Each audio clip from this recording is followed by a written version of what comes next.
wach mari mogik.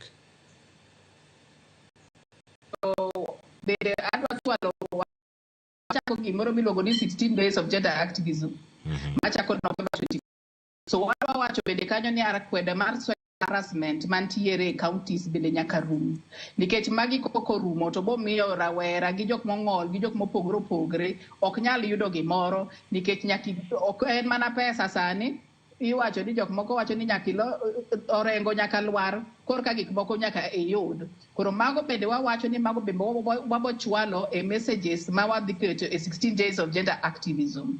To wacho ni jopiny ni bende kik waol, jopiny kik ol gi kwero weche mok dhi mbele maber gi kata nyiso NCIC, nikech gi commissioners go bedo appointed to wan wachulo ushuru mondo gibed kanyo. So kata ko commissioners go bedo kti mago bende go wach ni commissioners kik ibed appointed ko kinyal timo tiji malong'o, and gik mopogore pogore go bende jopiny nyaka bed ni wacho e piny e gweng' mondo ji te wache, kik obed ni en ng'at achiel kata ji ariyo kende ma wache. To waboloko piny, wan gi duol, wan gi kipawa ma ushuru ma constitution omiyowa, to wan e jochul ushuru. Erokamano.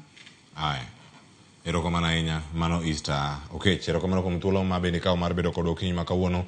Nyaka Ramogi jonga kawane wach mogik kawuok kuom Mheshimiwa Jared Kopia.